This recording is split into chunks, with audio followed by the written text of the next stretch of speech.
Vous savez ce qui est drôle avec la préparation à l'effondrement?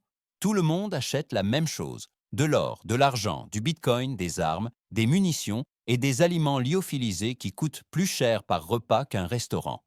Et si vous regardez ceci en vous disant « Je ne peux rien me permettre de tout ça », tant mieux, car vous venez d'avoir de la chance. Voici ce que personne ne vous dit sur l'effondrement économique. Les personnes qui survivent ne sont pas celles qui ont les plus grandes réserves. Ce sont celles qui deviennent irremplaçables. Lorsque la monnaie s'effondre et que les chaînes d'approvisionnement se rompent, il y a deux types de personnes, celles qui possèdent des choses et celles qui peuvent faire des choses. Un groupe se fait voler, l'autre est protégé. Je suis sur le point de vous montrer la hiérarchie exacte des compétences qui vous transforment de vulnérables à précieux. Et chacune d'entre elles peut être apprise à moindre coût ou entièrement gratuitement. Car voici la vérité qu'ils ne veulent pas que vous sachiez, les biens vous transforment en cible, mais les compétences vous rendent invulnérables. Laissez-moi vous brosser un tableau de ce qui se passe réellement lorsque les systèmes s'effondrent. Ce n'est pas Mad Max, ce ne sont pas des zombies. C'est quelque chose de bien plus banal et de bien plus dangereux. C'est le Venezuela, c'est l'Argentine en 2001, c'est le Liban en ce moment. C'est votre voisin qui perd son emploi et, 3 mois plus tard, se tient dans votre allée pour vous demander si vous avez du travail. Voici le schéma qui se répète à chaque fois. D'abord les pénuries, puis les services s'effondrent. Ensuite, l'argent cesse d'avoir le sens qu'il avait. Puis les gens commencent à échanger. Nourriture, travail, information, sécurité, compétences. Et c'est là que ça devient intéressant. Le type avec un garage rempli de provisions est stressé, il est armé. Il surveille ses affaires 24 heures sur 24, 7 jours sur 7, parce qu'il sait qu'à la seconde où les gens découvriront ce qu'il possède, il aura un problème. Il ne dort pas. Il ne prospère certainement pas. Mais la femme qui peut traiter les infections sans antibiotiques, le type qui peut réparer la pompe à eau de la communauté, la personne qui sait quelles plantes sont comestibles et lesquelles vous tueront, ils sont invités à dîner. Ils sont protégés. On leur propose des échanges avant tout le monde. Car voici le secret. Le désespoir engendre le vol, mais l'utilité engendre la loyauté. Personne ne gardera un accumulateur éternellement, mais les communautés se battront pour garder un guérisseur, un mécanicien ou un cultivateur. La richesse matérielle peut être volée en 5 minutes. Le capital humain qui vit dans votre tête ne peut être ni pris, ni dévalorisé par l'inflation, ni déprécié. Dans un monde où tout le reste devient incertain, la capacité de faire quelque chose de précieux devient la monnaie la plus stable qui existe. Alors, qu'est-ce qui devient réellement précieux lorsque les systèmes s'effondrent? Ce n'est pas ce que vous pensez. Tout le monde suppose qu'il s'agit de choses physiques, nourriture, eau, munitions. Et oui, cela compte. Mais voici ce que l'histoire montre réellement. Quelques semaines après toute perturbation majeure, ce ne sont pas les biens qui ont une valeur premium, c'est l'accès aux solutions. La personne qui peut purifier l'eau vaut plus que celle qui amasse de l'eau en bouteille. Car les bouteilles s'épuisent. La personne qui peut réparer des chaussures vaut plus que celle qui a stocké 20 paires, parce que finalement, les 20 paires s'useront. La personne qui peut cultiver de la nourriture vaut infiniment plus que celle qui a stocké des conserves. Parce que l'une fournit pour une saison, tandis que l'autre fournit pour des années. Voici votre mission. Arrêtez d'essayer de posséder le plus. Commencez à essayer d'être indispensable. Car dans une économie en effondrement, la question n'est pas « qu'avez-vous ?» La question est « que pouvez-vous faire ?» Et maintenant, je vais vous montrer exactement quelles compétences créent cette valeur, organisées en un escalier pour que vous sachiez exactement par où commencer. Niveau 1. Instantanément utile. Ce sont vos compétences fondamentales. Elles ne sont pas glamour. Elles ne feront pas de vous un héros, mais elles vous rendent utile dès le premier jour. Et c'est ce qui vous permet d'entrer tôt dans le cercle de protection. La première est les premiers secours de base et les soins des plaies. Imaginez, nous sommes 3 semaines après un effondrement financier. L'enfant de votre voisin se coupe gravement sur du verre brisé en barricadant une fenêtre. Le saignement ne s'arrête pas. La salle d'urgence la plus proche a une attente de 6 heures et ils ne prennent que les cas mettant la vie en danger. Votre voisin est à votre porte, paniqué, vous demandant si vous savez quoi faire. C'est le moment où les premiers secours de base deviennent une infrastructure de survie. Je parle des choses pratiques et brutes. Appliquer une pression directe correctement, reconnaître quand une plaie a besoin d'être surélevée, comprendre la différence entre un saignement qui s'arrête et un saignement mortel. Nettoyer les plaies correctement pour prévenir l'infection. Technique d'attelle de base. Identifier les signes précoces d'infection avant qu'elle ne devienne une septicémie. Pendant le siège de Sarajevo dans les années 1990, les civils ordinaires ayant des connaissances médicales de base sont devenus des piliers de la communauté car les soins médicaux professionnels étaient réservés aux blessures de combat. Les personnes ayant une formation simple en premier secours ont évité des décès dus à des infections, géré correctement les brûlures et empêché les blessures mineures de devenir catastrophiques.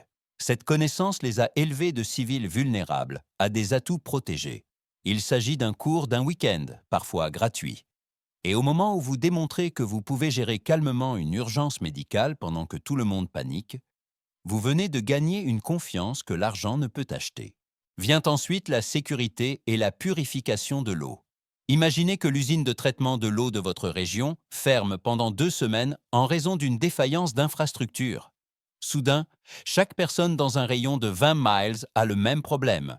Comment obtenir de l'eau potable sûre sans acheter de l'eau en bouteille qui coûte maintenant 15 $ le gallon, si tant est que vous puissiez en trouver? C'est là que la connaissance de l'eau devient de l'or liquide. Comprendre les techniques de stockage appropriées pour que votre eau ne développe pas de bactéries. Connaître les proportions d'eau de javel pour la purification d'urgence.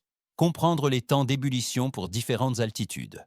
Reconnaître les sources d'eau sûres par rapport à celles qui vous rendront violemment malade. Voici ce dont personne ne parle. L'eau contaminée tue plus de personnes dans les situations de crise que la violence. Lors du tremblement de terre de 2010 en Haïti, plus de personnes sont mortes du choléra dans les camps que du tremblement de terre lui-même. Pourquoi? La connaissance de l'eau a fait défaut. La personne qui comprend la sécurité de l'eau ne se sauve pas seulement elle-même. Elle devient la personne dont tout le monde a besoin, car on peut survivre des semaines sans nourriture, mais on n'a peut-être que 3 jours sans eau propre. Ensuite, il y a la cuisine à partir des bases et comment faire durer les aliments. Vous êtes 6 mois après le début de l'effondrement économique. Les supermarchés ont encore de la nourriture, mais les prix ont triplé et le choix est limité. Votre famille regarde un sac de riz, un sac de haricots, un peu d'huile et les légumes que vous pouvez trouver. Jour après jour, semaine après semaine, les gens désespèrent. Le moral s'effondre. C'est là que cuisiner à partir des bases devient une guerre psychologique contre le désespoir. Il s'agit de transformer des ingrédients limités en nourriture que les gens mangeront réellement. Comprendre comment faire en sorte que le riz ait un goût différent 7 jours de suite. Savoir comment faire 4 repas avec un seul poulet. Comprendre les combinaisons d'épices qui rendent les aliments fades intéressants. Pendant la Grande Dépression, les familles qui prospéraient n'étaient pas nécessairement celles qui avaient le plus de nourriture. C'était celles où quelqu'un savait cuisiner. Elles savaient comment faire fonctionner la soupe aux cailloux.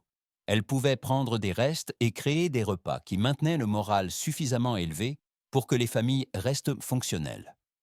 Cette compétence nourrit les gens, mais plus important encore, elle leur donne de l'espoir. Et l'espoir est ce qui empêche les communautés de se déchirer. Quatrièmement, la fiabilité du chauffage et de l'éclairage. C'est janvier. Les coupures de courant tournante sont désormais monnaie courante, car le réseau électrique est défaillant. Votre électricité se coupe à 18h et ne revient pas avant 6h. Les températures descendent en dessous de zéro. Vous avez des bougies, un réchaud de camping, peut-être un chauffage d'appoint au propane, mais savez-vous les utiliser en toute sécurité?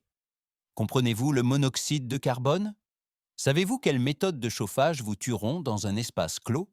Chaque hiver, lors d'un effondrement économique, des personnes meurent d'accidents de chauffage évitables. Elles incendient leur maison avec des bougies. Elles s'étouffent avec du monoxyde de carbone en utilisant de mauvais chauffages à l'intérieur. Pendant ce temps, la personne qui comprend les pratiques de chauffage sûr, une ventilation adéquate, la sécurité des bougies, la gestion des batteries pour l'éclairage et les techniques de conservation de la chaleur, devient celle qui maintient sa famille et ses voisins en vie. Lors des coupures de courant au Texas en 2021, Les personnes qui comprenaient les méthodes de chauffage et d'éclairage alternatives s'en sont sorties. Celles qui ne les connaissaient pas, certaines sont mortes de froid chez elles parce qu'elles ne savaient littéralement pas comment rester au chaud sans électricité. Enfin, la couture et la réparation de base.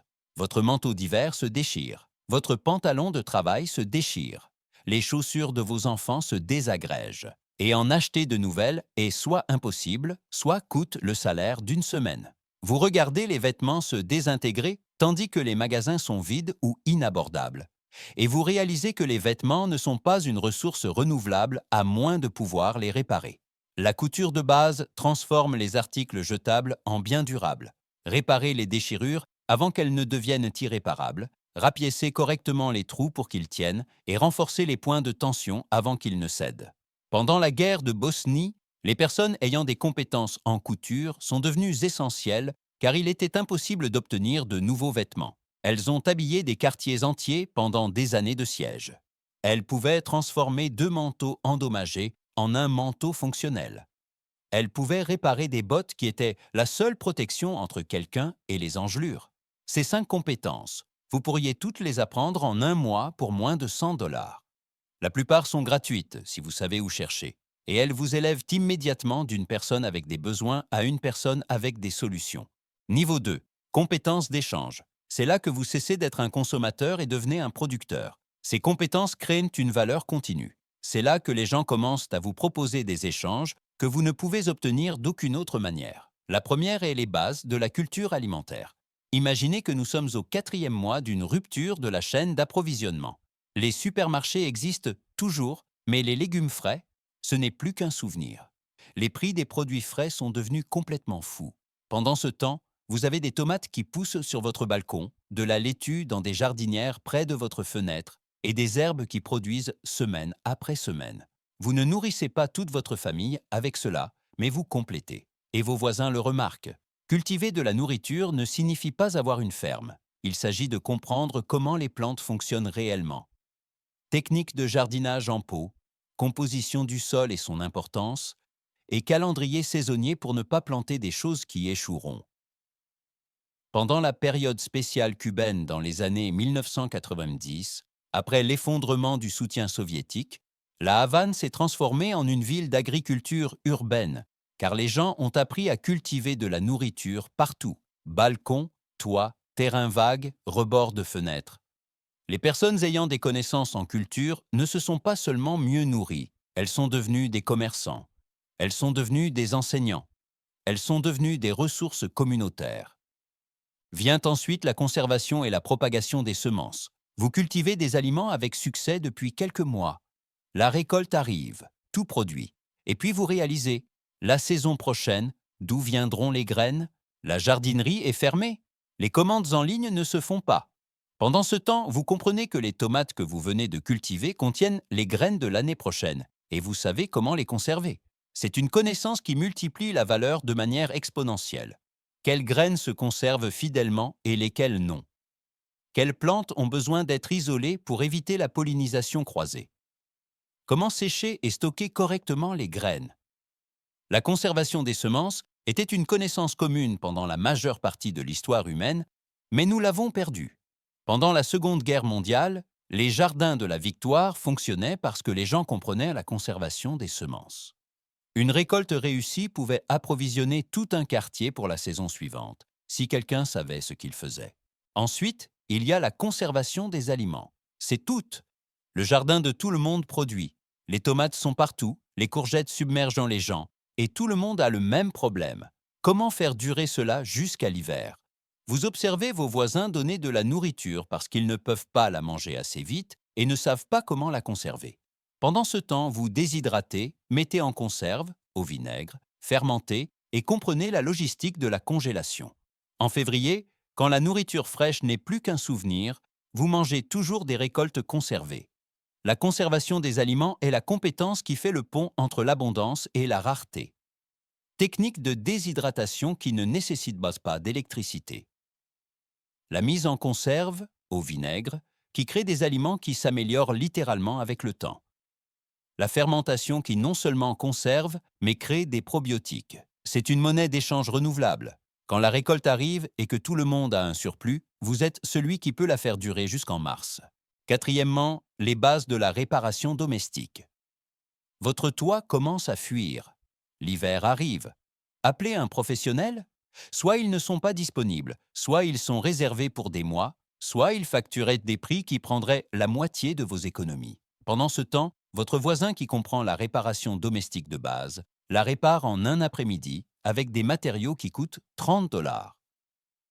La connaissance de la réparation domestique transforme les maisons d'actifs dépréciables en abris maintenables. Réparer les fuites avant qu'elles ne deviennent des dommages structurels. Comprendre la sécurité électrique de base pour ne pas incendier votre maison. Hiverniser pour ne pas perdre de chaleur. Pendant la Grande Dépression, les bricoleurs pouvaient toujours trouver du travail car les maisons ne cessent pas de se casser simplement parce que l'économie s'est effondrée. Enfin, la compétence mécanique de base. L'essence atteint 8 $ le gallon. Votre voiture tombe en panne. Les ateliers de réparation facturent des tarifs d'urgence. Pendant ce temps, les vélos deviennent le moyen de transport principal. Votre vélo a besoin d'être réparé. Personne ne répare plus les vélos, ou il facture 50 $ pour une simple réparation. Vous êtes coincé, vous ne pouvez pas aller travailler, vous ne pouvez pas obtenir de fourniture.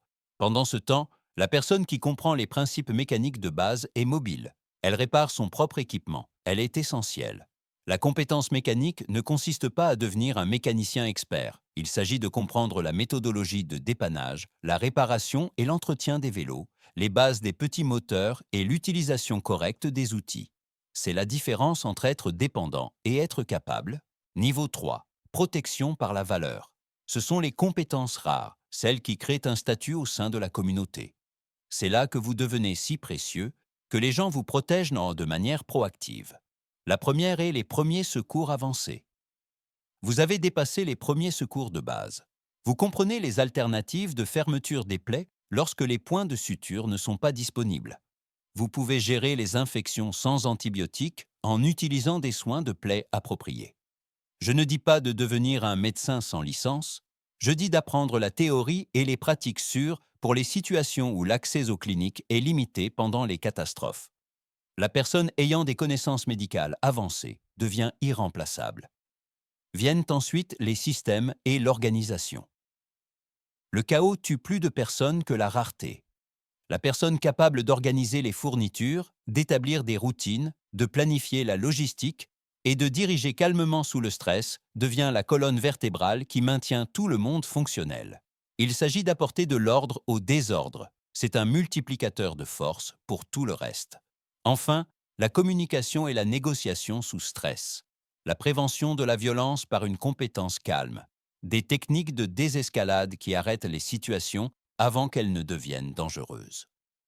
Lire les gens pour savoir à qui faire confiance. Échanger sans se faire exploiter. La personne qui peut prévenir les conflits vaut infiniment plus que la personne qui peut les gagner. D'accord, mais où puis-je apprendre tout cela? Je vais rendre cela absurdement simple. Les cours de premiers secours de la Croix-Rouge ou de l'ambulance Saint-Jean coûtent souvent moins de 50 $, parfois gratuitement. Les centres communautaires locaux et les programmes d'éducation pour adultes proposent des bases de métier, des cours de cuisine et des ateliers de couture. Votre bibliothèque publique a des livres de jardinage, des guides de mise en conserve, des manuels de préparation et des ateliers gratuits. Recherche YouTube, jardinage pour débutants, base de la conservation des semences, réparation de plomberie de base, cuisine sans électricité et fondamentaux des premiers secours. Les clubs de jardinage locaux et les groupes de jardins familiaux offrent un mentorat pratique de personnes qui le font réellement. Faites du bénévolat dans les banques alimentaires, les jardins communautaires ou les cuisines d'église. Vous apprenez des compétences et construisez des réseaux simultanément. Voici le secret. Apprendre ces compétences ne vous rend pas seulement capable. Cela vous connecte à la communauté. Et la communauté, c'est le véritable atout qui compte. Le type seul dans son bunker avec une décennie de provisions est isolé. Il est paranoïaque. Il est à une blessure de la catastrophe. La personne intégrée dans un réseau de personnes qualifiées et capables. C'est ça la vraie sécurité. Écoutez, je ne dis pas que le stockage est stupide. Je ne dis pas de ne pas vous préparer physiquement. Je dis que si vous êtes fauché, si vous regardez ceci parce que vous n'avez pas les moyens d'acheter de l'or, des armes et des aliments lyophilisés, vous venez de trouver le meilleur chemin. Parce que le stockage sans compétence vous rend fragile. Tout ce que vous avez fait est de concentrer la valeur en un seul endroit avec un seul point de défaillance. Si tout ce que vous avez, ce sont des biens, vous pouvez les perdre en un après-midi. Si ce que vous avez, c'est la capacité, vous pouvez reconstruire à partir de zéro. Voici la vérité inconfortable. Le monde est plein de gens qui ont acheté leur sentiment de préparation. Ils ont l'équipement, ils ont les provisions, ils ont les armes, mais ils ne savent pas purifier l'eau. Ils ne peuvent pas cultiver de nourriture. Ils ne peuvent rien réparer. Ils ne peuvent pas soigner les blessures, ce qui signifie que lorsque leurs affaires s'épuisent ou sont prises, ils ne sont que des réfugiés coûteux. Ne soyez pas cette personne. Si vous ne pouvez pas acheter d'or, devenez la personne que les gens échangeraient de l'or pour garder près d'eux. Voici votre devoir, et je le rends stupidement simple. Choisissez une compétence du premier niveau. Commencez cette semaine. Premier secours de base, purification de l'eau, quelque chose de petit, quelque chose de réalisable. Acquérez cette base. Ensuite, choisissez une compétence du deuxième niveau. Engagez-vous pendant 30 jours. Commencez à cultiver quelque chose. Apprenez à conserver les aliments. Réparez quelque chose de cassé. Développez votre capacité de production. C'est tout. C'est l'intégralité de la tâche. Car voici ce qui se passe. Dans 6 mois, quand tout le monde paniquera à cause des prix, des pénuries ou de l'instabilité, vous serez la personne vers qui les gens se tourneront. Vous aurez des options qu'ils n'ont pas. Vous aurez une valeur qui ne peut être dévalorisée par l'inflation. L'effondrement ne viendra pas comme un interrupteur, il viendra comme une lente fuite, ce qui signifie que vous avez le temps, mais seulement si vous l'utilisez. Arrêtez d'essayer d'acheter votre sécurité. Commencez à la construire en développant ce qu'il y a entre vos oreilles. Si cette stratégie pour devenir irremplaçable a changé la façon dont vous envisagez vos futures préparations, veuillez vous abonner et aimer la vidéo. Nous nous engageons à déterrer la sagesse pratique et l'histoire que le monde moderne a oubliée. Commencez à construire vos fondations dès aujourd'hui. Le prochain chapitre de notre guide de survie sera bientôt publié.